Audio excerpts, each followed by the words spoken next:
Comme se lève le soleil, je m'éveille à ta présence. Et comme d'un lion qui sommeille, je m'approche avec révérence. Je suis comme un livre ouvert, rien n'est caché devant toi. Et je sens ton regard de paix qui me dit viens et suis-moi.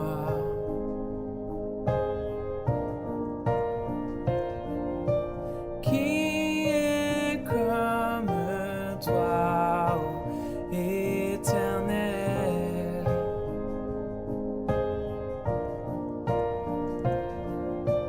Qui peut sonder mon cœur comme toi, Jésus?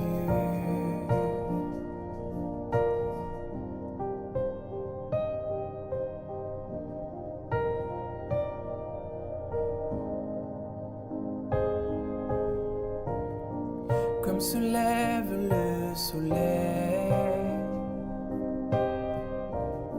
je m'éveille à ta présence.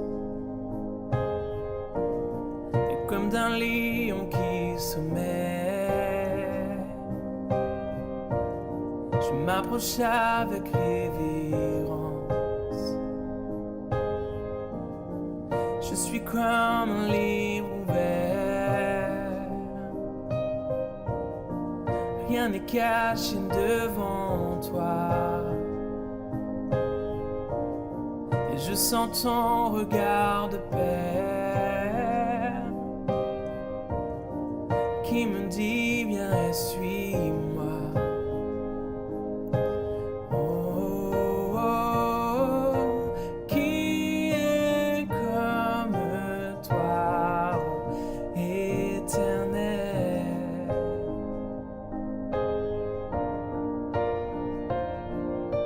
Qui peut sonder mon cœur comme toi, Jésus? Oh, qui est comme toi, ô Éternel?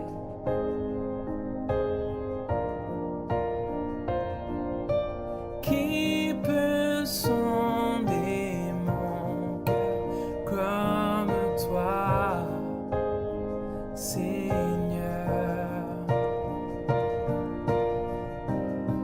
Tu es revêtu de force, de splendeur et de gloire éternelle. Et transpercé par ton regard, je me courbe devant ta face, ô Jésus. Oh, tu es revêtu de force, de splendeur et de gloire éternelle. Et transpercé par ton regard, je me courbe devant ta face, ô Jésus. Oh, qui est comme toi, ô Éternel?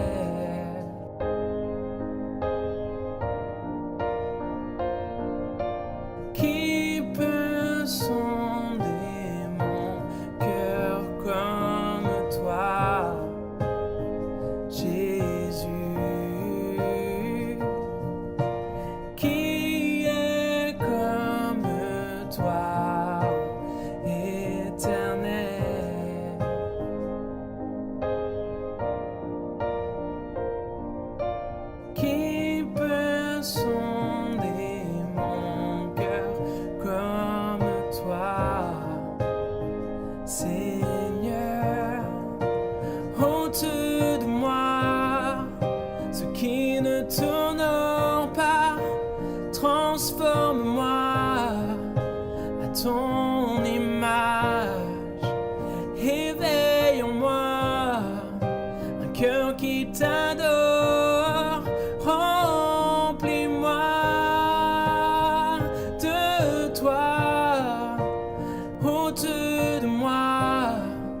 ce qui ne t'honore pas. Transforme-moi à ton image. Éveille en moi un cœur qui t'adore. Remplis-moi de toi, de toi. Remplis-moi de toi. Oh, remplis-moi de ta présence. Transforme-moi. Oh, qui est comme toi, éternel.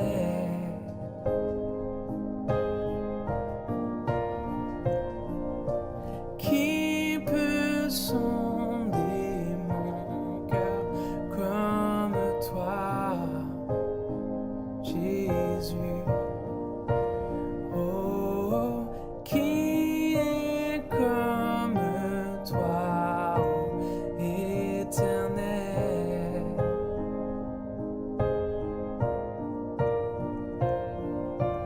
Qui peut sonder mon cœur comme toi, Jésus?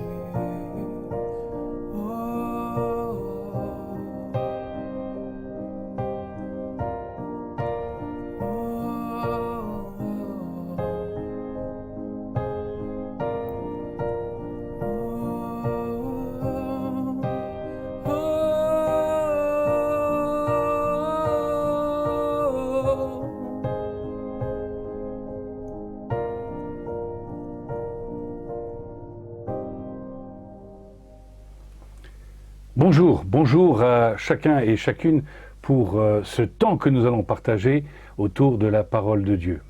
Comme chaque semaine, nous nous retrouvons le mardi pour une étude biblique. Aujourd'hui, nous continuons notre série sur les paraboles. J'espère que vous êtes contents de nous retrouver mardi après mardi. Faites de la publicité pour ces émissions pour que d'autres puissent connaître également le contenu que nous vous apportons de semaine en semaine. Avant de commencer, j'aimerais vous présenter deux petits ouvrages. Un premier ouvrage, Parole, sa parole, c'est un petit journal que vous pouvez vous procurer avec chaque jour, une réflexion pour pouvoir approfondir votre connaissance biblique sous forme d'une réflexion le matin ou à un autre moment de la journée. Sa parole. La même chose existe pour la lecture de la Bible et également sous un autre type qui s'appelle Parole du jour. Là aussi, une pensée par jour. Très intéressant, c'est sur papier, ça nous oblige un petit peu à une réflexion en profondeur. C'est pas seulement être écouté, c'est un petit peu plus long qu'un simple verset, mais toujours passionnant à venir confronter nos idées jour après jour. Oui, parce que nos études bibliques sont là pour confronter nos idées, pour pouvoir nous remettre en question et nous remettre devant la parole de Dieu. Ce qu'il y a de plus important pour chacun d'entre nous, c'est d'être mis à l'éclairage de cette écriture. Aujourd'hui, nous allons encore aborder quelques questions autour du royaume de Dieu, puisque les paraboles ont comme contenu uniquement la perspective de ce royaume. Je vous propose de prier pour commencer. Seigneur, merci pour le temps que nous allons passer ensemble. Nous voulons vraiment que tu sois à l'honneur dans notre lecture et que tu puisses nous édifier les uns et les autres. Nous te prions pour ceux qui sont malades, ceux qui sont privés de cette liberté que nous avons lorsque nous sommes en santé. Que tout, Seigneur, puisse avoir le cœur ouvert devant ta parole pour pouvoir recevoir les mots de consolation, d'encouragement et d'envoi, puisque ta parole est faite de tout cela. Viens à nous en aide, Seigneur. Nous te prions aussi pour l'Église persécutée. Pose ta main pour tous ceux, Seigneur, qui n'ont pas d'Église, tous ceux qui vivent mal leur foi. Apprends-leur, Seigneur, la patience comme tu dois nous l'apprendre à nous aujourd'hui, pour pouvoir être prêts dans toutes circonstances à te servir. Au nom de Jésus-Christ. Amen. Nous voulons, c'est vrai, aborder les questions importantes de l'écriture ensemble, et ceci sous l'aspect des paraboles. Je vous propose une réflexion à propos de ces paraboles d'ailleurs. Le royaume de Dieu. Le royaume de Dieu, c'est un idéal ou est-ce que c'est une réalité? Parce que si je regarde aujourd'hui la société dans laquelle je vis, je vois et je constate que le mal prend de plus en plus de place. Il semble même être vainqueur dans bien des domaines. Le mal sous toutes ses formes, mal moral, mal physique, violence, mal spirituel aussi. Il semblerait que l'Église soit même mise à mal à cause de différentes choses qui ne devraient pas avoir lieu dans l'Église. Moi, je me suis posé la question quelquefois, j'y retrouve la réponse bien sûr, mais c'est peut-être la question que vous vous posez. La question c'est, pourquoi le mal finalement? Parce que Dieu aurait pu l'éliminer dès le départ. Un couple, Adam et Ève, une réflexion, un passage difficile, et il suffisait d'éliminer ce couple coupable, cette origine coupable, pour pouvoir se retrouver dans une situation beaucoup plus confortable. On recommence avec du neuf. Mais dès le départ, Dieu a transmis son intention de prendre soin de la création, et il le fait dès la sortie du Jardin d'Éden, comme il avait commencé à le faire dans le Jardin d'Éden. Le mal prolifère, le mal prend de plus en plus de place. Nous en faisons même le constat sur nos propres vies. Je pense à l'épître aux Romains avec l'apôtre Paul qui dit « Je fais le mal que je ne veux pas faire et je n'arrive pas à faire le bien que je voudrais faire ». Nous sommes tous confrontés à ce genre de réflexion et force est de constater qu'il nous faudrait 50 vies pour essayer d'éviter tout le mal que nous faisons jour après jour, et je ne suis pas sûr que nous serions capables d'y arriver. Oui, pourquoi Dieu permet le mal? Pourquoi il le permet dans la société? Mais pourquoi il le permet aussi dans l'Église? Nous voyons tous ces scandales ces derniers temps au niveau de l'Église en général, et nous ne voulons pas nous abriter derrière une étiquette de protestant. Il y a des situations difficiles dans tous les camps et à l'intérieur de l'Église. Pourquoi autant de prolifération des sectes? La torsion de l'Évangile?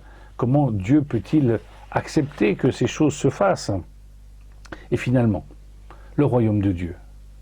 Comment peut-il grandir, avancer, prendre plus de place aujourd'hui quand nous voyons le mal prendre même sa place dans l'Église et s'y installer? Oui, nous voulons pour cela nous appuyer sur un verset en sachant qu'il y a toute une promesse dedans. Romains 5, verset 20. Là où le péché abonde, la grâce surabonde.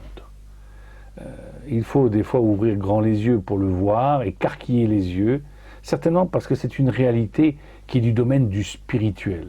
Ainsi, le royaume de Dieu, qui trouvera son accomplissement de manière concrète à la fin des temps, après le jugement, après l'Apocalypse, comme certains aiment le dire, mais c'est une espérance positive que l'Apocalypse, eh bien, après cela, il y aura une identification, une matérialisation immédiate du royaume de Dieu. Mais en attendant, nous vivons, comme le disait un de mes professeurs, dans le déjà, pas encore.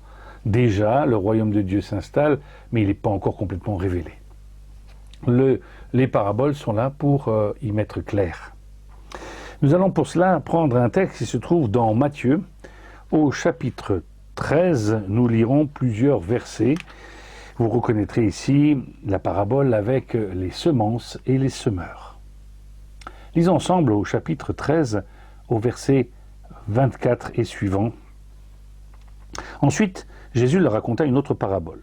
Il en va du règne des cieux comme d'un homme qui avait semé du bon grain dans son champ. Pendant que tout le monde dormait, son ennemi vint semer de la mauvaise herbe. Quand le blé eut poussé et produit des épis, on vit aussi paraître la mauvaise herbe. Les serviteurs vinrent retrouver le propriétaire du champ pour lui demander « Maître, n'est-ce pas du bon grain que tu as semé dans ton champ? Comment se fait-il donc qu'il y pousse de la mauvaise herbe ?» Il leur répondit « C'est un coup de quelqu'un qui m'en veut. » Alors les serviteurs demandèrent « Veux-tu que nous allions arracher cette mauvaise herbe ?»« Non, répondit-il. Non, répondit le maître. En arrachant la mauvaise herbe, vous risqueriez de déraciner en même temps le blé. Laissez pousser les deux ensemble jusqu'à la moisson. À ce moment-là, je dirai au moissonneur, enlevez d'abord la mauvaise herbe et liez-les en bottes pour la brûler. Ensuite, vous couperez le blé et vous le rentrerez dans ma grange. Plus loin, verset 36. Lorsqu'il eut congédié la foule, donc Jésus, et que Jésus fut rentré dans la maison, ses disciples vinrent se grouper autour de lui pour lui demander « Explique-nous la parabole de la mauvaise herbe dans le champ. » Il leur répondit « Celui qui sème la bonne semence, c'est le Fils de l'homme. Le champ, c'est le monde. La bonne semence, ce sont ceux qui acceptent que Dieu règne sur eux. La mauvaise herbe représente ceux qui obéissent au diable. L'ennemi qui a semé les mauvaises graines, c'est le diable. La moisson, c'est la fin du monde. Les moissonneurs, ce sont les anges. Donc, comme on arrache la mauvaise herbe et qu'on la ramasse pour la jeter au feu, ainsi en sera-t-il à la fin du monde. Le Fils de l'homme enverra ses anges et ils élimineront de son royaume tous ceux qui incitent d'autres à pécher et tous ceux qui contreviennent à l'ordre de Dieu. Ils les précipiteront dans la fournaise ardente où il y aura des lamentations et d'amers regrets. Alors ceux qui se sont attachés à Dieu resplendiront comme le soleil dans le royaume de leur Père, qui est celui qui est capable d'écouter, s'efforce de bien comprendre ce que je viens de dire. Y a-t-il besoin d'explications ? Oui, certainement, parce que nous sommes, comme je l'ai dit, dans le déjà pas encore. On nous annonce des choses et en filigrane des points d'interrogation. Comme je l'ai dit en introduction, comment se fait-il qu'il reste le mal dans ce monde puisque Dieu est tout-puissant ? Pourquoi l'a-t-il laissé ? Pourquoi le laisse-t-il proliférer ? Ce texte va nous en donner des explications. D'abord, nous nous retrouvons face à deux semeurs et deux types de semences. Un premier semeur qui est identifié, nous le voyons au verset du chapitre 13 au verset 37, qui est identifié au Fils de l'homme. Le Fils de l'homme, dans le Nouveau Testament, c'est Jésus-Christ. C'est celui qui est venu apporter le salut à tous les hommes, celui qui, par sa mort et sa résurrection, est venu enterrer, porter sur lui notre péché, notre transgression envers Dieu, pour nous ouvrir une porte libre, un accès libre à Dieu. Ainsi en est-il de la parole de Dieu. Elle nous annonce une bonne nouvelle portée par Jésus-Christ et qui donne naissance à des semences qui sont répandues sur ce monde, sur cette terre. Nous verrons à quoi cela correspond tout à l'heure. Une semence, mais un même champ. Deux semences et un même champ. Une semence, un même champ, c'est comme cela commence. Dieu, Jésus-Christ, vient annoncer cette bonne nouvelle et nous voyons proliférer, si vous me permettez l'expression, des chrétiens.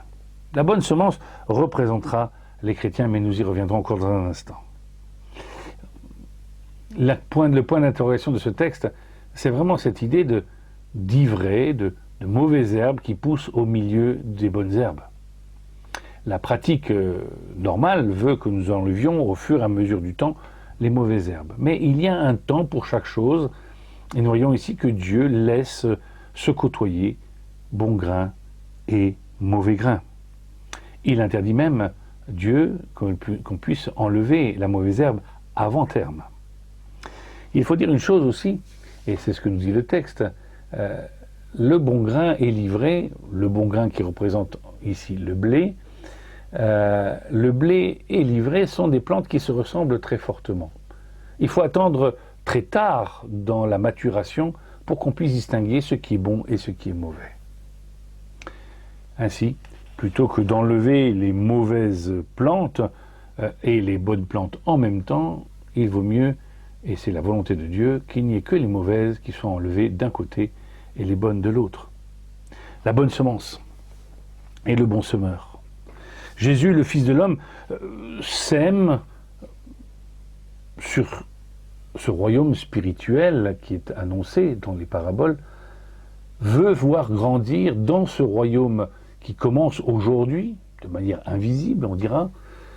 Il veut que les chrétiens soient nombreux et qu'ils puissent grandir. Ainsi, en étant chrétiens, nous sommes appelés à prendre de la maturité, ce qui donnera du sens à notre manière d'exister. Plusieurs textes dans le Sermon sur la montagne nous rappellent qu'il faut porter du fruit. La plante jeune se nourrit, puis petit à petit devient mature jusqu'à, à son tour, donner du fruit. Le blé, lui, grandit jusqu'à donner, à partir d'un grain, 10, 20, 30, suivant l'épi, et à son tour retombera en terre et recommencera. Il s'agit ici, non pas de chrétiens héritiers d'une tradition, mais des chrétiens qui sont vraiment fondés. J'aime l'Écriture quand on nous parle de vrais croyants. Et qu'est-ce que c'est qu'un faux croyant ?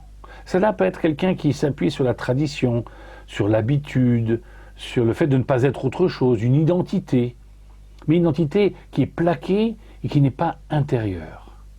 Ainsi, toute l'Écriture nous rappelle que nous sommes transformés. Nous étions tous de mauvaises graines. Éphésiens au chapitre 2, nous allons le lire, nous le rappelle.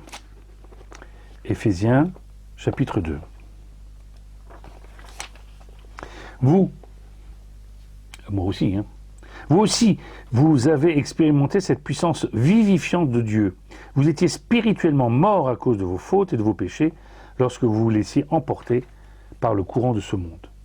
Autrefois, toute votre manière de vivre et votre comportement étaient modelés par les habitudes de ce monde.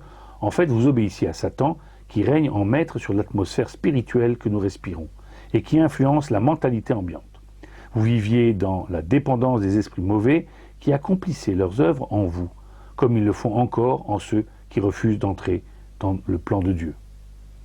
Notre comportement à nous tous nous était dicté par nos instincts et nos passions. Nous nous laissions aveuglément gouverner par les impulsions de notre être naturel. Tout ce que désiraient nos pensées et notre imagination corrompue, nous l'exécutions, car nous étions comme obligés de céder à tous les caprices de notre nature humaine et de nos sens. Nous aussi étions-nous, par nature, l'objet de la colère de Dieu, comme tout le reste des hommes. Mais Dieu est si riche en bonté, lorsque nous étions encore plongés dans la mort à cause de notre désobéissance, il s'est chargé de nous avec amour et nous a conduits vers une vie nouvelle en nous communiquant la vie même du Christ. N'est-ce pas par plus grâce que vous avez été sauvés? Oui, par notre union avec le Christ, il nous a ressuscités avec lui et nous a transplantés dans le monde céleste, nous donnant notre place sur le trône avec le Christ dans le royaume qui n'est pas d'ici-bas. Pourquoi? Afin de démontrer pour tous les âges à venir l'extraordinaire richesse de sa grâce par la bonté qu'il nous a témoignée en Jésus-Christ. Oui, sa grâce seule est la source de votre salut, et cette grâce, vous l'avez saisie par la foi. Rien ne vient de vous, tout est cadeau de Dieu. Ce n'est pas en accomplissant les commandements que vous l'avez acquise, tout mérite est donc exclu, et du même coup se trouve écarté toute raison de s'enorgueillir. Ce texte nous interpelle sur le fait que nous étions tous de mauvaises graines. Mais Dieu, en intervenant dans le champ, a fait de nous de bonnes semences. Et nous côtoyons encore de mauvaises semences. Et si nous avons changé, si nous ne sommes plus une mauvaise graine, c'est grâce à l'intervention de Dieu qui nous a transplantés, comme le dit le texte littéralement, qui nous a convertis pour que nous puissions être sauvés, rachetés, être d'une autre nature que la mauvaise semence.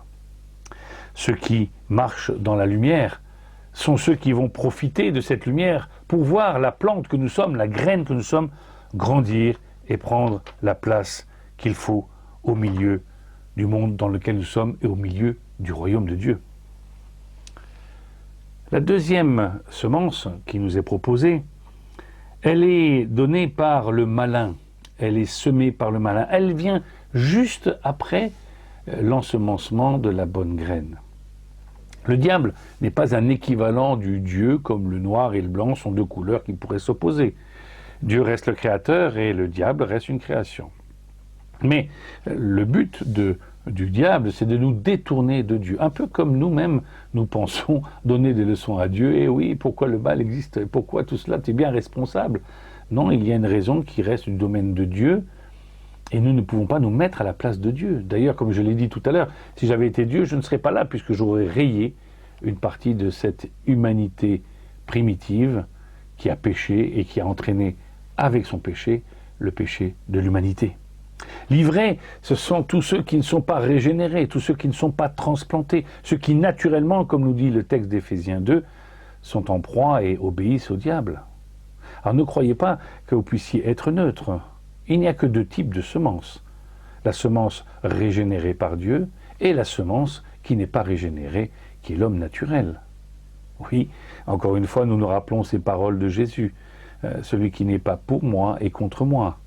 Ainsi, il ne s'agit pas simplement de dire « je ne sais pas, je ne veux pas me mouiller » pour pouvoir être sauvé.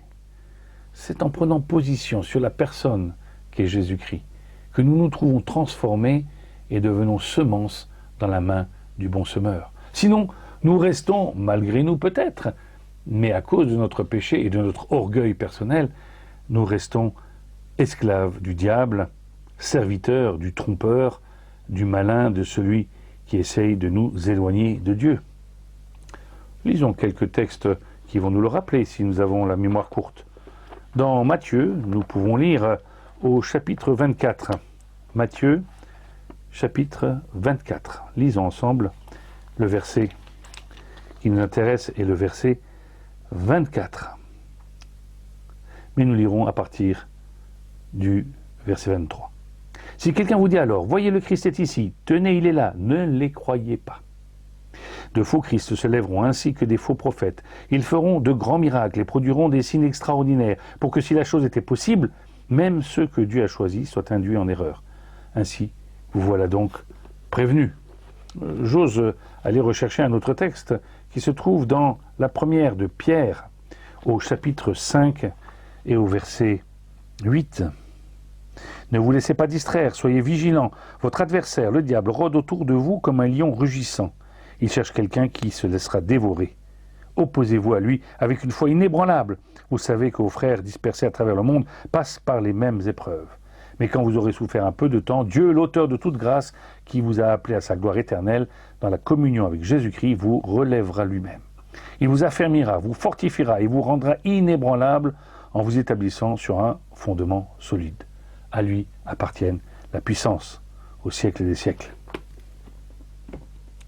Ces deux textes nous montrent combien la cible de la bonne semence, la cible des chrétiens, c'est justement le diable qui les prend en cible. Ils sont la cible de celui qui veut nous détruire, ébranler notre foi, nous détourner de notre objectif, de l'objectif de la semence que nous sommes, c'est porter la bonne nouvelle dans le monde spirituel dans lequel nous sommes. Éphésiens au chapitre 6 nous rappelle que nous sommes dans un combat spirituel. Il ne s'agit pas de lutter contre la chair et le sang, mais contre les puissances de ce monde. Ainsi, le texte, quand on nous parle de l'ivraie et du mauvais semeur, nous met en pleine réalité du quotidien. Le diable ne s'attaque pas à ceux qui ne croient pas en lui. Il ne s'attaque pas à ceux qui ne croient pas en Dieu. Il s'attaque à ceux qui ont vraiment envie d'être bonne semence dans la main du bon semeur. Ici, le texte que nous lisons nous met en présence non pas du monde tel que nous l'imaginons, ville, village, campagne, animaux et tout ce qu'il y a autour de nous, nous met dans le cadre du monde spirituel, de ce monde invisible et pourtant bien réel autour de nous. Encore une fois, je vous renvoie à ce texte de Paul, je fais le mal que je ne veux pas faire et je n'arrive pas à faire le bien que je veux faire. C'est presque irréaliste. Et pourtant nous le vivons. Nous ne sommes pas là dans le concret, dans le matériel, dans le palpable. Nous sommes dans cette lutte intérieure, lutte aussi que nous pouvons avoir lorsque nous ne voulons pas nous soumettre à Dieu. Nous ne voulons pas de Dieu dans nos propres vies. Oui, la présence de la mauvaise graine, nous pourrions encore nous interroger, mais pourquoi est-elle là? Pourquoi Dieu ne permet-il pas qu'on puisse l'enlever?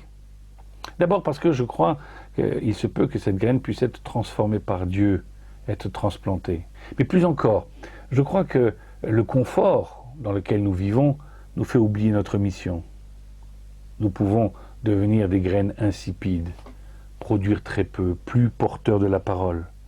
Oui, la présence de ce diable dans le monde dans lequel nous sommes, de ces non-croyants qui viennent nous attaquer, ou de ces gens qui se disent chrétiens et qui viennent nous perturber, sont autant d'éléments pour nous stimuler dans notre foi, l'approfondir et devenir solide, devenir plus précis, plus incisif dans notre connaissance, et non pas simplement porter à tout vent de doctrine. C'est encore une fois le texte d'Éphésiens qui, au chapitre 4 et suivant, nous rappelle que l'enseignement était une partie importante pour notre propre vie. La graine peut grandir quand elle est dans la main du bon semeur, quand elle est protégée, quand elle a été qualifiée pour donner du bon fruit.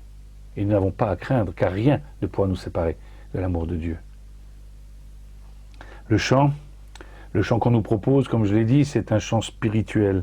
Il s'agit de bien comprendre qu'aujourd'hui, celui qu'on appelle le prince de ce monde, celui qui pense pouvoir sur cette terre, dans notre réalité charnelle, nous atteindre, celui-ci n'est qu'un prince de pacotille, puissant certes, mais qui n'est pas le prince réel. Il est celui qui veut usurper la place de Jésus-Christ, la place de Dieu, Dieu le Père, Dieu le Fils, Dieu le Saint-Esprit. Le côtoiement de ces deux royaumes est au quotidien une réalité que nous ne cernons pas bien. C'est pourquoi le texte nous met les deux dans un même champ. Nous sommes dans le champ spirituel. Il ne s'agit pas d'une étendue, il pourrait y avoir du vide entre les deux. C'est parce qu'il y a proximité entre le mal et le bien, et en particulier au milieu de l'Église, au milieu des chrétiens, que Dieu demande le temps de la patience pour qu'on puisse discerner ce qui est bon de ce qui est mauvais, de ce qui est combat contre le mensonge et de ce qui est combat pour la victoire, pour la vérité. Encore une fois, c'est Jésus qui le dit, je suis le chemin, la vérité et la vie. Ce combat spirituel est un combat difficile. Lorsqu'il s'agit d'un combat charnel, nous pouvons cerner, mettre des limites. Mais lorsqu'il s'agit d'un combat spirituel, c'est notre attachement à Dieu, par la prière, par l'enseignement, qui nous permet alors de rester proche de celui qui nous met en terre pour porter du fruit, pour annoncer la parole de Dieu, pour être porteur de la bonne nouvelle. L'enjeu du royaume de Dieu est d'abord spirituel. Les premiers Juifs qui se sont convertis ont été un peu déçus lorsque Jésus est mort à la croix, même beaucoup. Pourquoi ? Parce qu'ils s'attendaient à le voir monter sur un trône. Le royaume de Dieu est d'abord spirituel et il se concrétisera dans l'éternité, ce que nous allons voir dans quelques instants. Le monde a besoin de ce domaine tellement important qu'est la parole. Ainsi, lorsqu'on cherche quelles sont les bonnes œuvres que nous pourrions pratiquer pour faire la volonté de Dieu, pour pouvoir réaliser le royaume de Dieu, ce sont toutes les œuvres qui vont concerner l'annonce de l'Évangile, d'une manière ou d'une autre, le côté missionnaire, je n'ai pas dit croisade, non, le côté serviteur de Dieu pour pouvoir annoncer, porter, distribuer cette parole à notre prochain. Il ne s'agit non pas de lutter contre ceux qui ne croient pas, il s'agit de lutter pour la foi, et non pas l'inverse.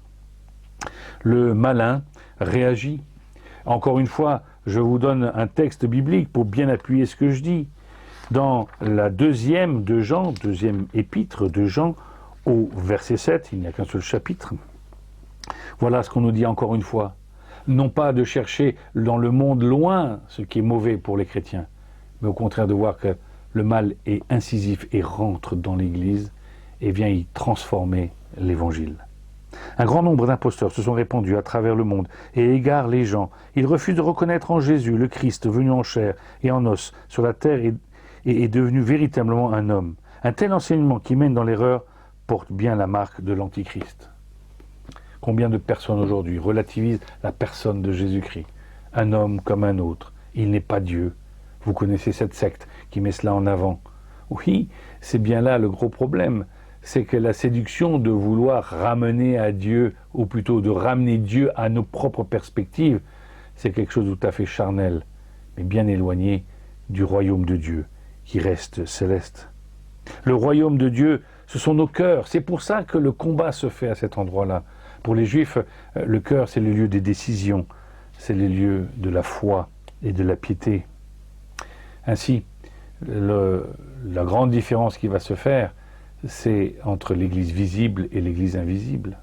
L'Église invisible est faite de tous ceux qui ont été rachetés, tous ceux qui sont les vrais chrétiens protégés et tous ceux qui sont dans l'humilité du service. L'Église visible est des fois tellement entremêlée de toutes sortes de perversions, tant spirituelles qu'autres. Et elle donne une très mauvaise image de l'Église, du corps de Christ, du royaume de Dieu qui est à venir. Oui, nos cœurs purs, nos cœurs transformés sont autant de voix qui doivent porter aujourd'hui. Le royaume de Dieu est préparé, est annoncé par nos propres vies, par le témoignage de ce que nous sommes, par le fruit que nous allons porter au moment de la moisson. Je vous rappelle que la différence entre l'ivraie et le blé est très ténue. C'est juste à la fin, au moment où il va devenir mûr, que les choses vont se voir. Ainsi en est-il souvent de du mal dans nos églises, des choses qui semblaient être tellement bien ficelées, et d'un seul coup les choses se cassent la figure. Oui, le rôle du diable, on nous le dit dans Apocalypse chapitre 2 verset 9, dans chapitre 3 verset 9, l'église de Smyrne, l'église de Philadelphie. Son rôle, le diable, c'est même non pas de détruire l'église, mais de la détourner complètement et de la faire passer pour vraie. Faire des synagogues de Satan, c'est ainsi qu'elles sont appelées dans l'Apocalypse et pour les fins des temps, de fausses assemblées, de faux lieux de rassemblement. Enfin arrive le temps de la moisson. Et le texte est ravissant, il est plein de fraîcheur. Le texte de Matthieu 13 nous dit cette chose qui est assez extraordinaire.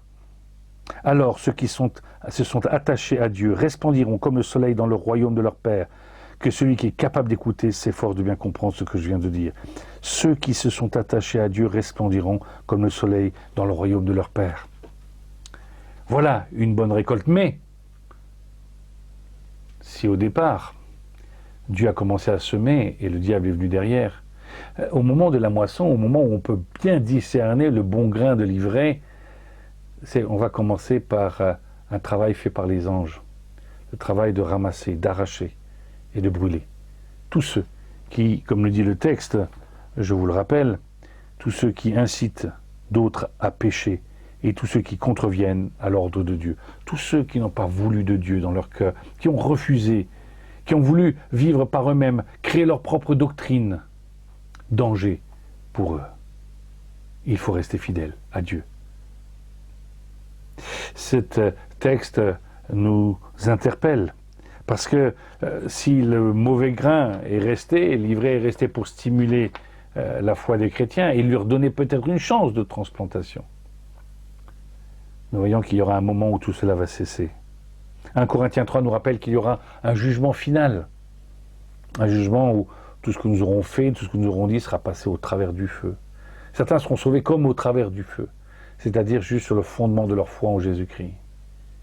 J'aimerais tant que chacun d'entre vous puisse porter du fruit, en ayant porté la parole dans vos foyers, dans vos maisons, dans votre quartier, juste en distribuant une partie de l'Écriture ou en donnant votre témoignage de l'humilité que vous avez devant Dieu, reconnaître votre péché, votre état de pécheur universel, mais de pécheur pardonné. L'ivraie est ainsi ramassé, mis en botte, nous le dit l'Écriture, et mis au feu. Non, il ne s'agit pas de souligner les tests nihilistes, dans le sens où certains pensent que les mauvais seront brûlés et terminés, détruits. Le feu dont on parle est un feu continu, où il y a des lamentations et d'amers regrets. L'Apocalypse nous le décrit. Mais nous pourrons penser que le terme qui est utilisé chez les Juifs, le Sheol, représentait les poubelles de Jérusalem, l'endroit où il y avait un feu continu, pour pouvoir purifier continuellement tout ce qu'on y mettait jour après jour, les ordures de la ville sainte. Oui, ceux qui ne sont pas sauvés, tous ceux qui ne sont pas régénérés, tous ceux qui n'ont pas voulu être transplantés, passeront dans ce jugement, comme nous aussi nous y passerons, mais d'une autre manière, puisque nous avons Jésus-Christ qui vient nous être notre avocat, notre défenseur. Voilà 3 réalités qui vont venir pour le jugement. Le premier, c'est que le châtiment éternel est là sur les pécheurs. Il y a vraiment un jugement. Il n'y a pas un jour on ira tous au paradis et Dieu est bon pour tout le monde. Il y a une véritable interpellation dans le texte pour nous dire qu'il n'y a pas de purgatoire, il n'y a pas de deuxième chance. Comme j'aime le dire souvent, une chance au tirage, une chance au grattage. Non, une fois que nous, soit que Jésus soit revenu, soit que nous mourions et nous soyons dans sa présence, il n'y a pas d'autre possibilité pour pouvoir rattraper les choix que nous avons à faire sur cette terre. Oui, le bon grain est là, il donne envie aux autres graines de se laisser transformer. Il ne s'agit pas là d'une simple transformation comme Monsanto peut en faire, transformation génétique, il s'agit d'une régénération, de retrouver la nature que Dieu a voulu pour chaque être humain. Si le châtiment est éternel, les péchés sont éternels. Les peines sont éternelles. Justement, le jugement est juste de Dieu.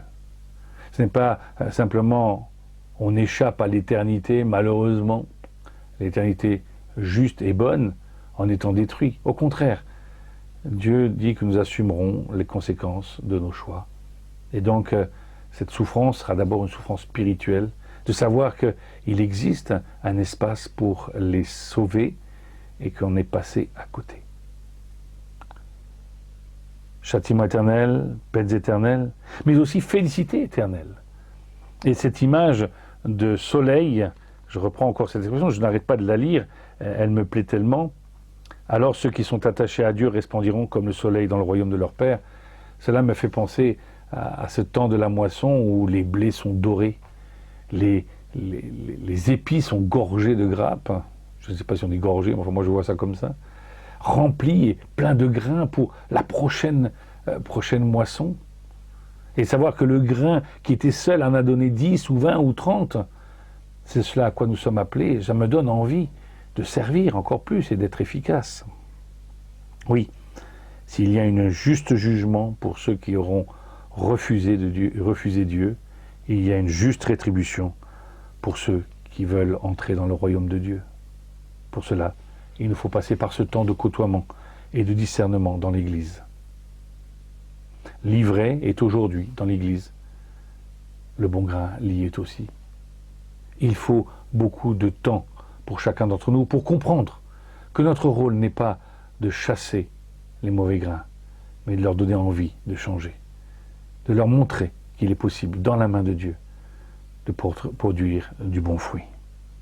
Oui, le royaume de Dieu nous sera après, dans l'éternité, après le jugement, après la moisson, nous sera donné de pouvoir être vu, palpable, touché, une nouvelle réalité, une nouvelle dimension, une réalité pleine et visible, une victoire définitive. À jamais, nous serons dans la présence de Dieu. Concluons. J'aimerais conclure en disant que cette parabole a une perspective et une espérance glorieuse. Le blé lumineux, le soleil, la victoire, autant de termes qui nous poussent à pouvoir résister en ces temps difficiles où même l'Église est malmenée, pas seulement par le diable, mais aussi par les faux prophètes et toutes sortes de choses qu'on peut entendre. Non, on ne vient pas à Dieu pour être guéri physiquement, pour être riche, pour trouver une femme, pour toutes ces choses dont la prospérité est souvent annoncée dans certains endroits. On ne vend pas l'Évangile, il est gratuit, car il coûte trop cher pour chacun d'entre nous. Il a coûté la vie du Christ à la croix et la transformation de mon propre cœur, une transplantation de cœur pour pouvoir le vivre pleinement, sa présence en moi plutôt qu'à l'extérieur. Si avant la loi était à l'extérieur de l'homme, aujourd'hui la grâce est à l'intérieur de l'homme. Oui, le grain donne définitivement la force de persévérer. Le grain renouvelé contient en lui la présence du Christ. Il est assuré par le bon semeur qui, lui, fera le ménage à la fin avec ses anges. Gardons les yeux sur Jésus. Gardons les yeux sur notre modèle, sur notre objectif. Je me rappelle d'ailleurs à ce sujet une petite histoire à propos de Félix Neff, un homme suisse qui est allé faire de l'évangélisation dans les régions hautes de la région des Hautes-Alpes. Voilà, je cherchais. Barcelonnette, Gap, Saint-Véran, dont une partie de ma famille est originaire. Qu'est-ce qu'il a fait cet homme? Il a commencé par apprendre aux gens à manger correctement, un régime équilibré, d'autres choses comme cela. Et puis il a annoncé l'évangile. Et de nombreuses personnes sont venues à Christ, sont venues pleines de ressources, avaient envie d'en connaître plus sur l'évangile. Et puis ils ont voulu se former. Alors ils sont allés à Montpellier, il y avait déjà une faculté de théologie, et ils ont rencontré dans cette faculté des gens qui professaient un autre évangile. Dans une même église, dans une même école de théologie, des contre-vérités. Ils reviennent fâchés et demandent à Félix qu'est-ce que nous pourrions faire pour pouvoir détruire la position des autres. Il leur dit, ne montrez pas que leur position est à détruire, montrez que votre position est solide. Montrez que votre maison est fondée sur le roc.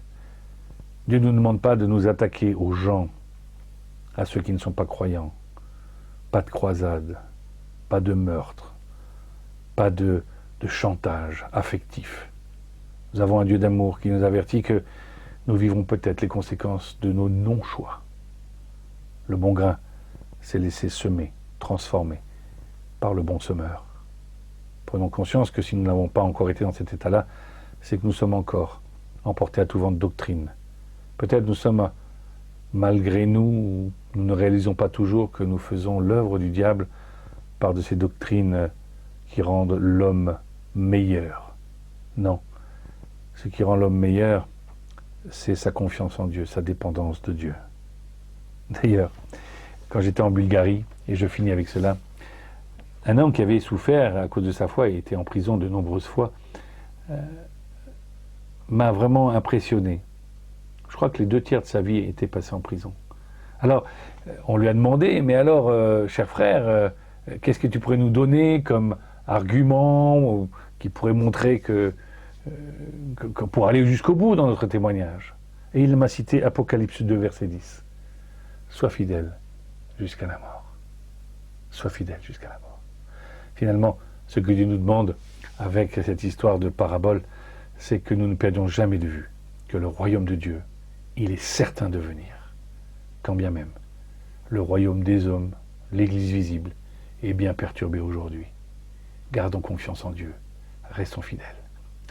Que Dieu nous garde, que Dieu nous encourage, que nous prenions conscience qu'il faut faire attention, mais aussi qu'il faut servir en même temps. Je vais prier.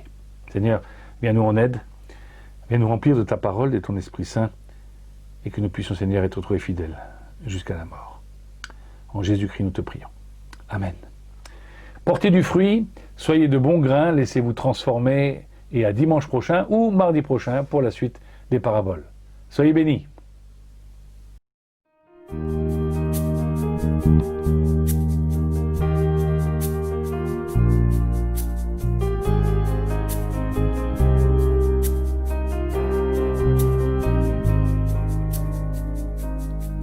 Dans son amour, Dieu le Père envoya son Fils Jésus pour accorder la lumière à tous ceux qui sont perdus. Il descendit sur la terre, mais les hommes l'ont rejeté. Ils l'ont cloué au calvaire, mais Christ est ressuscité. Christ est roi, Christ est roi, Christ est roi des rois. Christ est roi, Christ est roi, Christ est roi des rois. Les croyants de tous les âges portent son nom sur leur cœur. Dans l'épreuve, ils gardent courage, car leur Dieu est un sauveur. Ils vont par toute la terre annoncer le Fils béni, fiers de porter leur bannière sur laquelle il est écrit: Christ est roi, Christ est roi, Christ est roi des rois. Christ est roi,